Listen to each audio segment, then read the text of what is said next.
Boeing 767 cruises high above the Atlantic Ocean on its way to Egypt.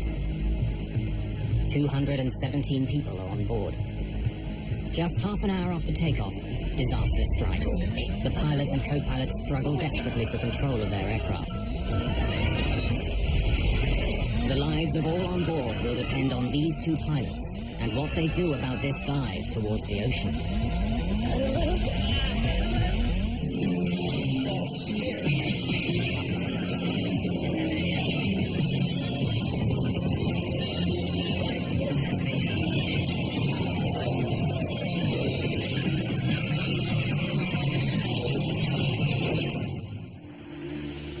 The John F. Kennedy International Airport outside New York City is one of the busiest airports in the world. In 1999, nearly 32 million passengers fly in and out.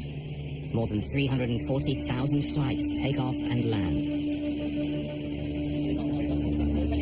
Egypt Air Flight 990 is destined to be one of the most controversial ever to leave this airport.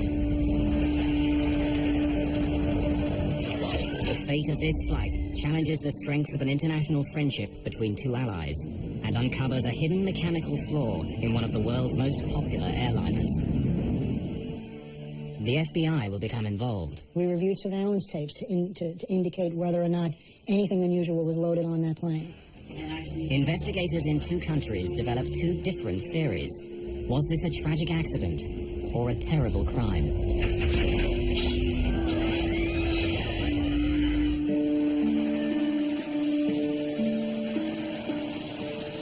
Just after 1 a.m. on October the 31st, 1999, the 217 people on board Egypt Air Flight 990 are waiting for takeoff. The flight's command captain is Captain Ahmed Al-Habashi. He's been with Egypt Air for 36 years. The command first officer is 36-year-old Adel Anwar. He switched duty with another co-pilot so he could return home in time for his wedding. Don't be a married man. Thank you very much. The airline's chief pilot for the Boeing 767, Captain Hatem Rushdie, joins them in the cockpit. At 1:20 in the morning, First Officer Adel Anwar is going through his takeoff clearance with air traffic control. Following gateway, clear for takeoff, runway 22 right, Egypt Air 990 heavy. In the name of God, the merciful, the compassionate. Cabin crew, takeoff position. After an everyday blessing, the co-pilot assists the takeoff. For safety, both pilots push the throttles. On a flight of 10 hours, it's standard practice at Egypt Air to provide a relief crew to share the flying duties. The command crew takes off and lands. The relief crew flies the middle portion. Tonight, Captain Raouf Nur el-Din and First Officer Gamil el-Batouti are the relief crew. They will take over after the first 3 or 4 hours and fly the plane until shortly before Cairo. V1, rotate. Positive rate of climb, both sides. 1,000. Egypt Air 990 heavy, contact, departure now, 125.7. 1257, bye. A large number of passengers are senior citizens from the United States, looking forward to touring the wonders of ancient Egypt. My dad and Ginny were married in 1998 on October 23rd, and to celebrate their first anniversary, they decided to take a trip to Egypt. Anita Child's parents are retired and on their way to Egypt as well. They always had great time on these tours. They traveled frequently, and so it was a pleasure trip they were looking forward to. Seeing the Holy Land especially. Maureen Sacratini and her brother John Simmermeyer enjoyed the fact that their parents loved to travel. They had been particularly fond of a program known as Elder Hostel, and this particular vacation trip to visit the pyramids and the other historical sites in Egypt was an Elder Hostel trip. There are 14 of Egypt Air's experienced crew operating the flight. There are also 33 Egyptian military officers and pilots on board, returning after training with the American Armed Forces. Gamil el-Batouti used to be an Egyptian Air Force flight instructor. He's now one of the oldest first officers at Egypt Air. He's so much older than the other co-pilots that out of respect they call him Captain. But some at Egypt Air think that Captain el-Batouti has been coasting too long on the favors of old friends. Just over 20 minutes after takeoff, El Battuti is about to leave his seat. Former National Transportation Safety Board investigator Greg Phillips became an expert on the events of this flight. The relief first officer, who would have been expected to come to the cockpit somewhere during the later part of the flight, halfway or wherever he was comfortable, wherever the normal change would have been, came into the cockpit about 20 minutes after takeoff. Hello, Jimmy. How are you? How are you, sir? What's new? I slept, I swear. Just wait. Let me tell you something. I'm not going to sleep at all. I might come sit for 2 hours and then... I slept. I slept. You mean you're not going to get up?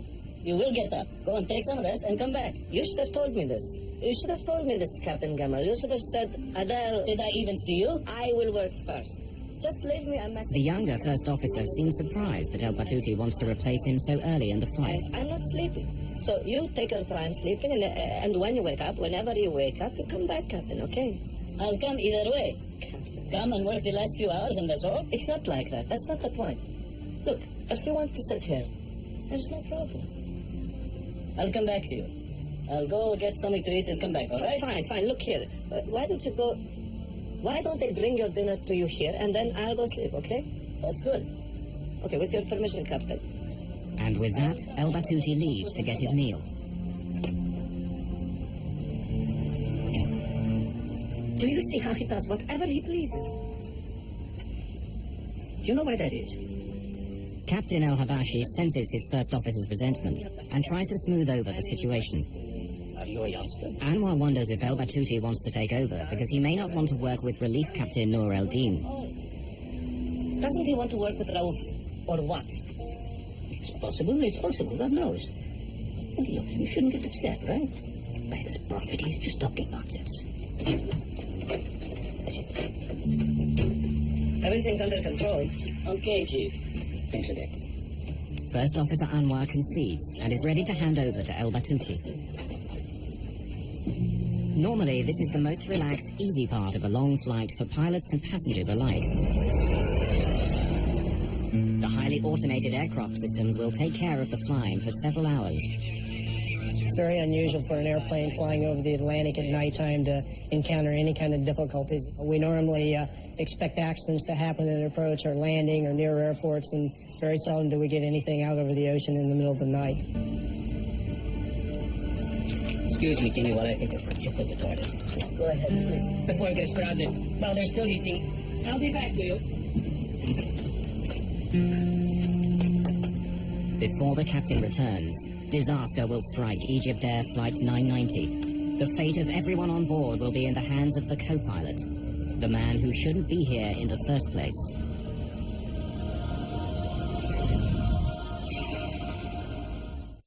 On a Boeing 767 bound for Cairo, Egypt Air's Flight 990 appears to be cruising smoothly over the Atlantic. The relief first officer Gamil El Battuti is alone in the cockpit, while the captain has gone to the washroom. But then the plane dips, plunging down. The nose pitches down, creating zero-G, weightlessness, throughout the aircraft. This airplane basically started at 1G, which is what we expect for level cruise flight. As you push the nose down, as if you would be cresting the top of a hill in a car at a high speed that drops away, you'd feel the airplane fall away from you, and you would start to feel a little light in the seat, and as the dive progressed, you would feel a little bit lighter yet. Whatever the first officer is intending, he says nothing except this phrase again and again. Again, Captain El Habashi fights the disorientation of zero gravity, desperately trying to return to the cockpit.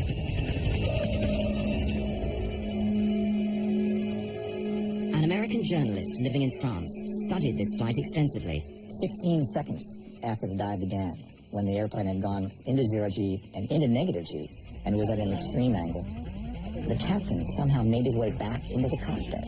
How he did that physically, I will never know. Warning signals indicate the dive is exceeding the maximum speed allowed for the plane, taking them to 99% of the speed of sound. This far past the plane's design limits, the stresses on the airframe are pulling it apart. What's happening? Captain El-Habashi pulls back hard on his control column.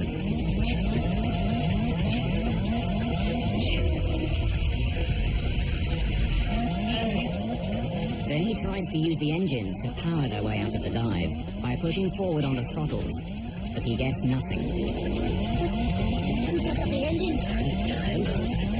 Desperate, the captain deploys the speed brakes, panels standing up from the wings in an effort to slow the dive.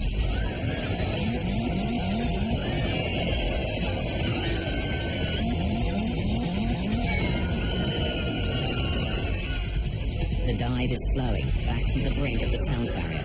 The dive goes on, but the nose is coming up. In just seconds, they go from 0G to double the force of gravity.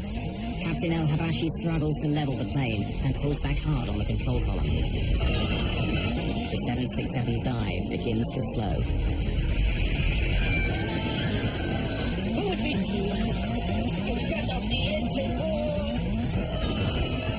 In seconds, the engines stop and the power goes off, plunging the aircraft into darkness. Here, the cockpit voice recorder and the flight data recorder stop. No one knows what happened in the plane during the next 2 minutes, but radar tracks its path. The plane is climbing again. Up from about 5,000 meters to over 7,500 meters as the aircraft structure is weakened by the stresses of abnormal speeds and maneuvers. Then the aircraft falls into another terrifying dive. Stressed beyond endurance, the left engine is ripped from the plane.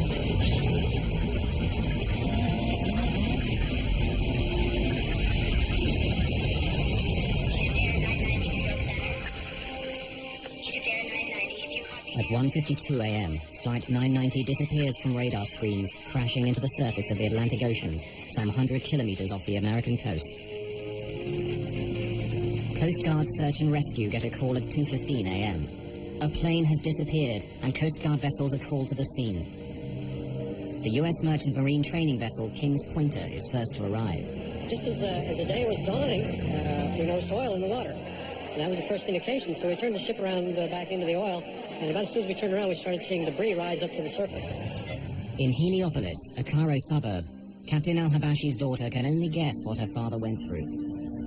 Can you imagine if you have a beloved one, a father, a daughter, or a brother, facing all the horrors of finding himself falling from 36,000 feet suddenly, trying to save his life, his colleagues' lives, the people, the passengers. In a home in Maryland, a sleepy Sunday morning takes a tragic turn. I had woken up for some reason at 5:30 in the morning, and we were flipping on the TV to check the weather, and we were deciding what mass we were going to be going to. It was Sunday.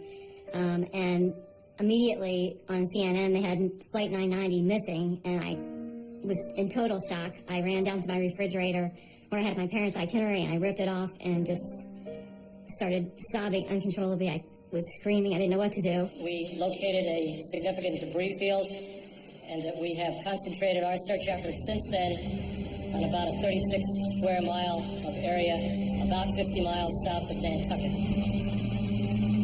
At the end of October, the waters of the North Atlantic are so cold that normal life expectancy is about 5 to 6 hours. In Cairo, Relief Captain Raouf Nur el-Din's daughter May clung to hope for her father. I was talking to myself, trying to convince myself that my father was not on this plane. And if he's on this plane, he will be safe, because my father was an Air Force pilot. He had a very good experience. And I thought maybe if the plane crashed, he will be able to, to be in a safe place and to swim and to go to any land. At the crash site, all that's left is pieces. Within hours, authorities know there's little hope for survivors. We believe at this point that it is in everyone's best interest to no longer expect that we will find survivors in this case. Dean Cain's in Vegas to con the buzz out of Vegas. October 1999, Egypt Air Flight 990 crashes into the Atlantic Ocean, killing all 217 people on board. Egyptian President Hosni Mubarak reaches out to a stricken nation. This is the worst air crash in Egypt's history. Really, I was shocked. It's a big tragedy for us. And I give my condolences to all the passengers, to the families of the crews who have been lost in this tragedy. And I have contact with President Clinton and other agencies. And he's giving good support for trying to find, investigate, see what was the reason. The American president would answer his ally with a commitment. And I spoke earlier with President Mubarak of Egypt today to express my condolences and to assure him that we would be working together closely until this matter is resolved. We do not know what caused this tragedy. In northern Indiana, music historian Jim Brokaw learned what happened to his father and stepmother. One of the many things that I felt on that first horrible morning was the sense that people all over the world were confronting the same horrible circumstances that I was, and had the same sense of helplessness and disorientation that I did.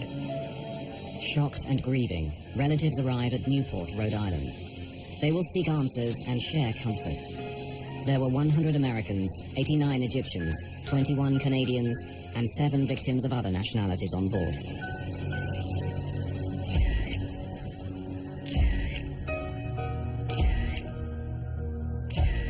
They're all asking, what caused this tragedy? Teams of investigators will pursue that question for years to come. We are beginning what may be a long investigation, and we are prepared to do what it takes to find the answers to the questions we are seeking. In Washington, Greg Phillips from the National Transportation Safety Board leads the investigation into this crash. From the very beginning, we realized it was a very difficult case. The airplane was in cruise, nighttime, out over the ocean, and when it went into the ocean, there was just a little bit of floating debris, but we had to recover the airplane from the bottom of the ocean to begin the investigation. The job of finding the black boxes would be difficult. The water is about 70 meters deep, and the tremendous force of the crash has smashed the locator beacons off the boxes. In this case, both the underwater locators, which are called pingers, which help us locate the boxes underwater, were detached. So we had an extra difficult job in trying to find the actual boxes where the recording material was contained. 9 days after the crash, the U.S. Navy's unmanned submarine Deep Drone recovers the first of the 2 black boxes, the flight data recorder, which stores information about what the aircraft and its systems were doing. 4 days later, the second black box, the cockpit voice recorder, lands on the deck and is carefully transported to the NTSB laboratories. The cockpit voice recorder captures all sounds in the cockpit for the last 30 minutes of the flight.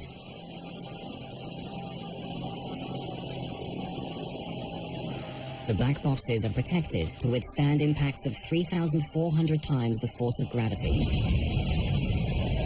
The recovery of the cockpit voice recorder provided a gripping and bewildering picture of the last minutes of a disaster.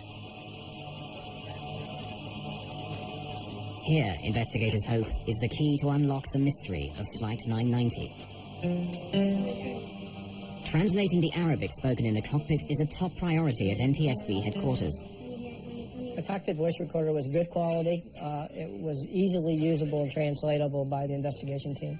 The cockpit voice recorder is always just a piece of the investigation that fits many other pieces of the puzzle. It goes along with flight data, recorded data, examination of the wreckage, and all the other aspects of the investigation. On major investigations like the crash of Egypt Air 990, the NTSB works routinely with the FBI. The physical evidence has to be managed in case it's needed in court. Former FBI Assistant Director Lou Shaliro is a veteran investigator and no stranger to air crashes.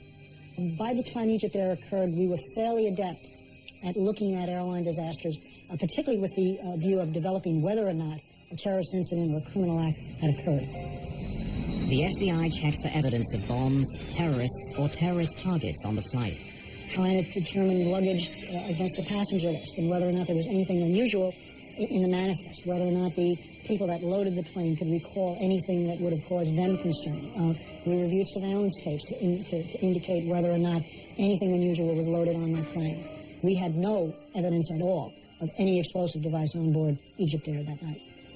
At the NTSB, American investigators found no fault in the aircraft from studying the flight data recorder. But Egypt's members of the investigation team insisted that not all the evidence was in.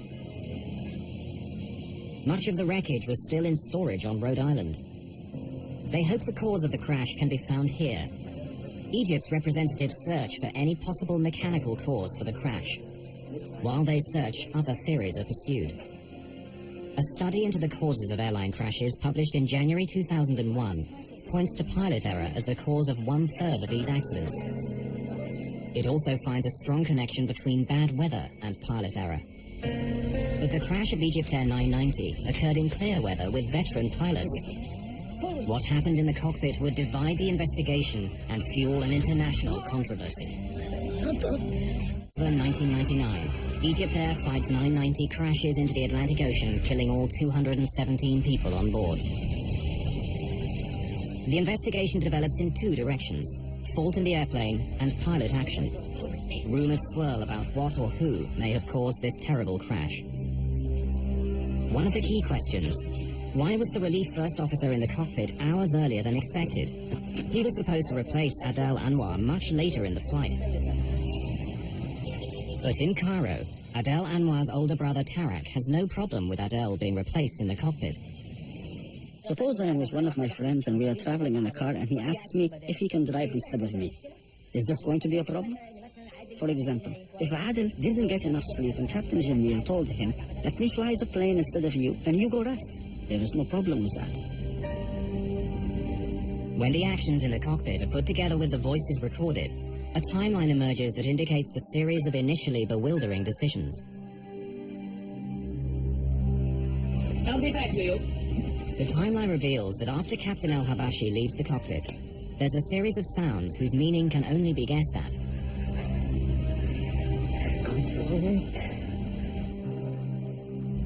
And then the relief first officer disconnects the autopilot.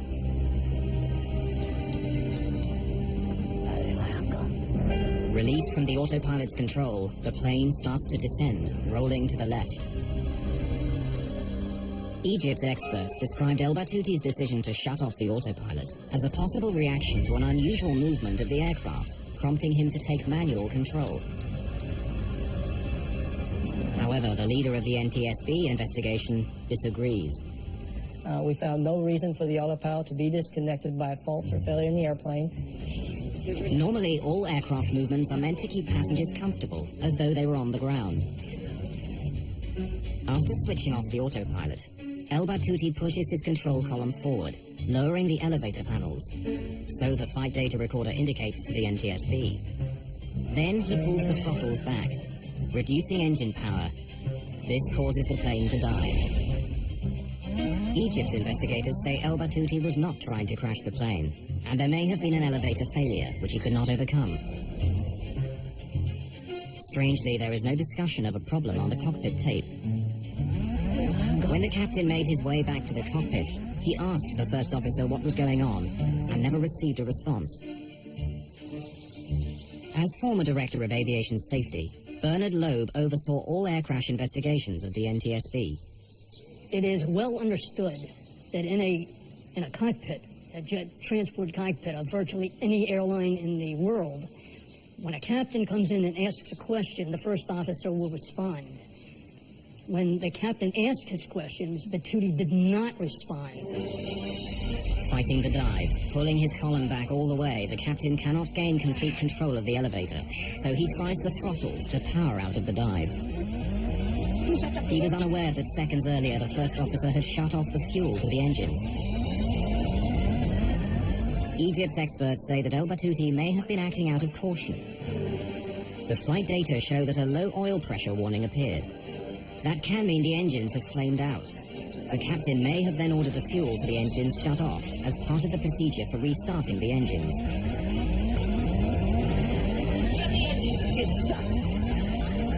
The NTSB consider this possible scenario as well. The engines shut off on a two-engine airplane at night over the water.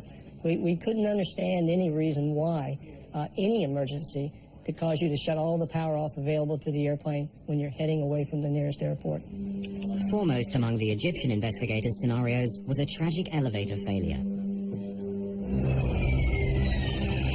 In In Washington, at the National Transportation Safety Board, analysis of the flight data recorder indicates that Captain El-Habashi was pulling back on his column to make the plane climb, while First Officer El-Batouti appears to be pushing forward on his column, making the plane go down.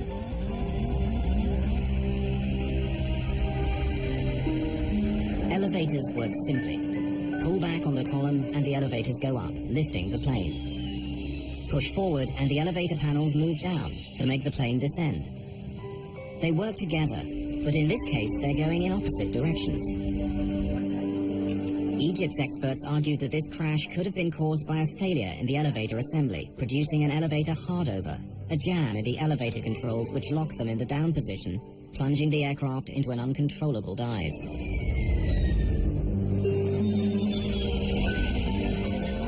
They stated that First Officer El-Batouti was working to regain control of the elevators, and added that he and Captain El-Habashi were working together. If there had been an elevator failure, it could explain the First Officer's unusual performance in the cockpit. Supporting evidence is found when analyzing fragments of the wreckage in the hangar at Rhode Island. Here, investigators made a remarkable discovery: 3 unusually sheared rivets. These tiny parts play an important role in the Boeing 767 elevator assembly. Egypt's consulting experts determined that the scratches in the metal surfaces of these rivets showed that they were sheared off in 2 different directions. One direction could be attributed to the crash. The second could indicate that the break occurred before the crash, and so may have indicated a jam in the elevators. Egypt's experts drew this to the attention of the Federal Aviation Administration, America's civil aviation regulator. Alarmed by the potential risks, the FAA ordered all bell crank rivets to be inspected on every Boeing 767 in operation around the world. The inspections uncovered 136 sheared rivets, and 34 aircraft were grounded until the fault was fixed. The FAA said the problem could result in loss of controllability of the airplane. Egypt's investigators had uncovered a credible-sounding scenario, that the sheared rivets in the elevator assembly of the Boeing 767 indicated a jam that could have caused an elevator hardover that the pilots could not overcome.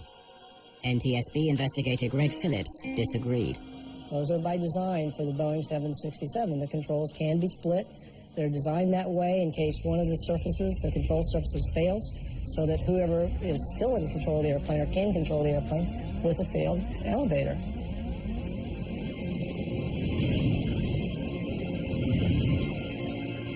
Before he became an investigative writer, William Langewiescher was a commercial airline pilot.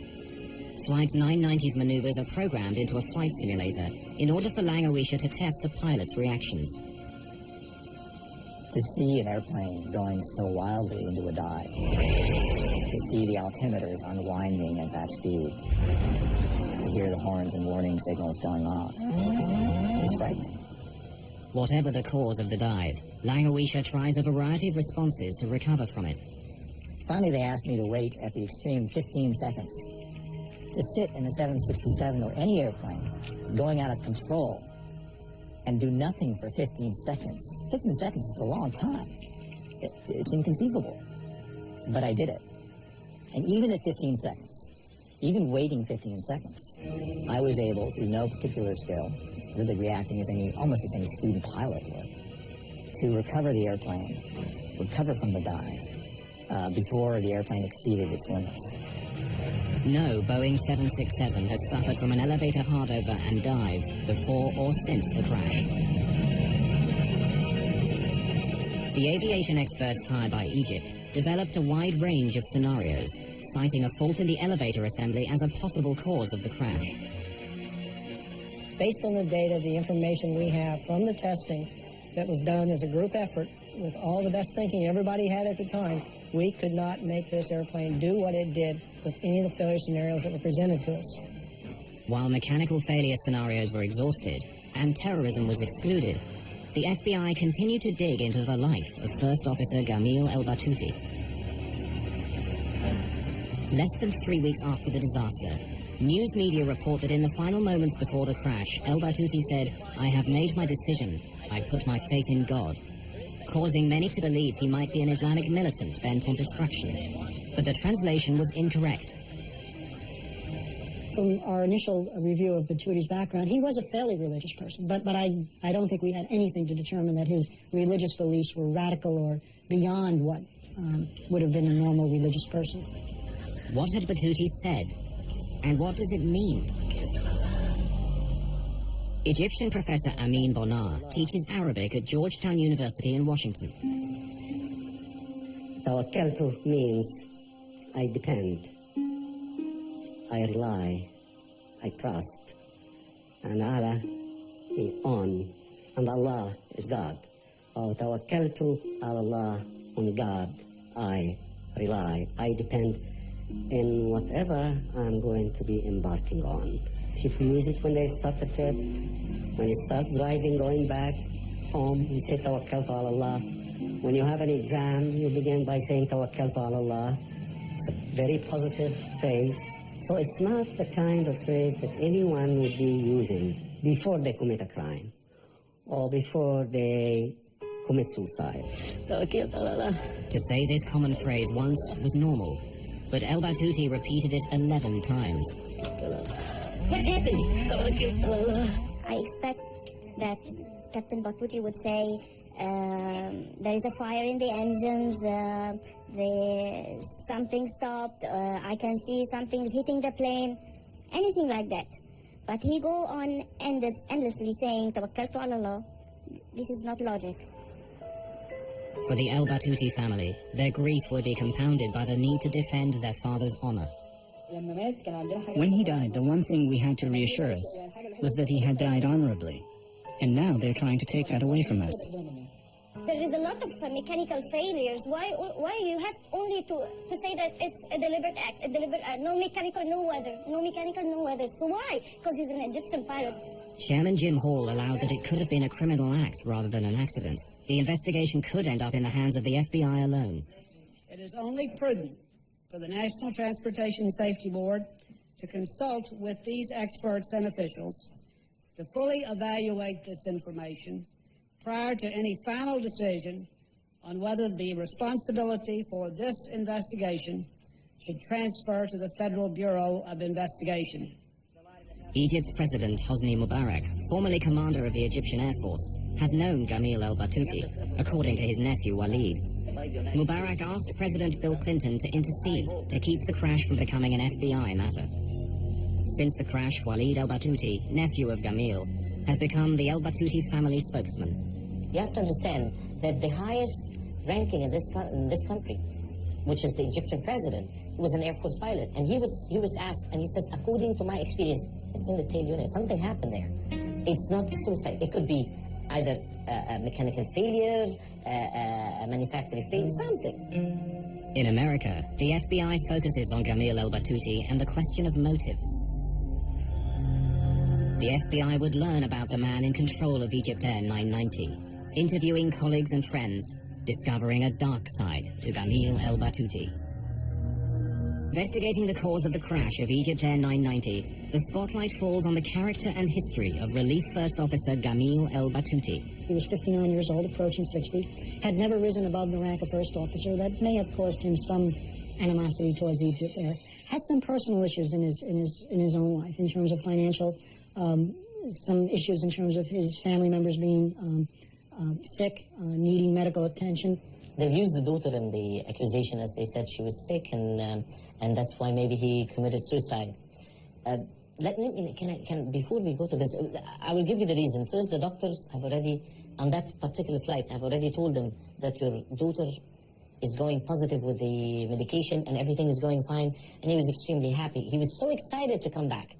Gamil El-Batouti was bringing her medical records back that night, among other things. Okay, he bought tires for his son, and an argument went on the phone between him and his son. My father called me to come to the airport because he could not carry all 4 tires himself. He says, listen, I carry your tires all the way from the States. You don't want to come and carry it from the airport? It's a very natural thing. A man is going to commit suicide. Why would he do this? In New York, the FBI continued their investigation at the Hotel Pennsylvania, where Egypt Air had a block booking of about 50 rooms for their crews. The investigation that the FBI was able to do as far as Batuti's background probably spanned a period of about a year or so, at least from the records that we were able to obtain and from the interviews we did at the various places that he stayed. So he did have, I think, a propensity to engage in behavior with some of the hotel people in terms of sexual misconduct. Hey, pretty lady, where did you get to? Which, you know, at the time really appeared to be totally out of the realm of what was normal for a person of that status to do. A husband and father of 5, Gamil El-Batouti was notorious for leering at and bothering female guests and hotel staff. The FBI learned that 2 years before the crash, 2 young women reported that he called them on their hotel room phone, telling them to look out the window across the courtyard. You have a good time, too. When they did, they saw El-Batouti exposing himself and reported the incident to hotel security. His provocative behavior would continue. A hotel maid told the FBI that the night before the crash of Egypt Air 990, El-Batouti had sexually harassed her again. No, I want to talk to you, because, look, I give you $100 if you just come to my room. I'm not here for that. Oh, sure. I'm here to work. Just leave me alone. Don't be like that. When the maid reported the approach, another addition was made to the hotel's record of sexual harassment of guests and staff by El-Batouti. The allegation of the hotel, as far as they said, it happened way before, not one day before the flight. Not one day before the flight, as has been mentioned. The hotel maid told the FBI the incident took place on October the 29th, 1999, the day before the flight. 3 months after the FBI began investigating El-Batouti, an Egypt Air flight landed in London. The plane's captain requested political asylum in the United Kingdom. He claimed to have information about the cause of the crash of Egypt Air 990, and he feared reprisals in Egypt. Captain Hamdi Taha was a colleague of Gamil El-Batouti, and he was walking away from his wife, his family, and his country. The FBI sent a special agent, and along with a British security officer, he interviewed Captain Taha. Were you aware of El-Batouti displaying sexually inappropriate behavior? Yes. This is very important. I heard it from pilots who I trust. Batouti got into trouble for sexual misbehavior in New York with maids and following women and so on. The airline tolerated this for a while, and they told him several times, maybe you can get away with this normally, but this is America. You represent our country. You cannot do these things. Captain Taha's information was second-hand, but his description of El-Batouti meeting with the airline's chief pilot was intriguing. Khatem Rushdie went to see Batouti the night they took Flight 990. They had a meeting in the hotel. He told him that what he had done could not be covered up, and something had to be done. The flight back to Cairo from New York would be his last flight. Camille, we'll go back many years together, but this will be your last flight to the United States. You would not be flying to America anymore. Batouti had just had these big privileges taken away from him, and he was humiliated. So, I think that what happened was this. He must have said to himself, if this is going to be my last flight, it will be Khatem Rushdie's last flight also. Certainly within various corporations where people bring weapons into the office and attempt to take revenge against people that they feel have aggrieved them. Perhaps Batouti felt that Egypt Air had been the cause of some of his issues, and unfortunately in this case it was the kind of office that was flying at 33,000 feet. The FBI provides Taha's interviews to the NTSB. Egyptian officials asked for another Egypt Air pilot to be interviewed. Mohammed Badrawi had known El-Batouti for 40 years. Interviewed at the NTSB, he described discussing with Captain Rushdie what to do about El-Batouti's behavior. Do you know if Khatem Rushdie was aware of the situation with Batouti? Well, of course he knew. But he pretended not to know, I think, because Khatem Rushdie is the chief pilot. Badrawi confirms that Khatem Rushdie is upset about El-Batouti's harassment of women at the hotel. So Badrawi takes Rushdie's concerns to his old friend. And if he didn't listen to you, what did you tell him was going to happen? Nothing much, really. You see, he was on his way up. We don't normally touch people when they're approaching 60. I know. I'm not saying that you are doing something wrong. They are saying that you're doing something wrong. I know you are my friend. We have a little patience, and they're out. Badrawi would ask Rushdie to be patient with his old friend, considering that El Battuti only had 3 months to go before retirement. We have been in the Air Force for 40 years. What we need is a few more months. Badrawi's interview confirmed that Rushdie did believe El Battuti's behavior had to be dealt with, and he denied Tahar's claim of a meeting between the two on the night of the crash. But Captain Tahar was not done. He had another compelling story to add. London, an Egyptian pilot has requested political asylum and is offering an insider's view of the most controversial tragedy in the history of Egypt Air. Captain Tahar revealed to the FBI how Egypt Air briefed its pilots about the crash. When they had done the transcripts of the cockpit voice recorder, the Egypt Air Chief of Operations called all flight crew to a special meeting in Cairo and told us the facts. Just the facts. No commentary. No explanation of any technical problem.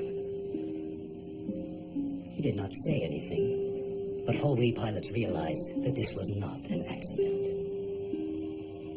And then he told us not to talk to anyone about it. Don't talk to your family. Don't talk on the phone. Don't talk to each other, he told us. All of us realized that Battuti had done this on purpose. For the American families involved, this was a case of 216 murders and 1 suicide. In Egypt, big, close, extended families combine with a strong religious faith to deny that Egyptians commit suicide. The story has many sides. It has to do with religion. It has to do with beliefs. It has to do with the culture. I think until today, still in the Egyptian culture, people don't believe that Muslims or that Egyptians or that people coming from that culture commit suicide. Cultural differences were not the only impediments to this investigation.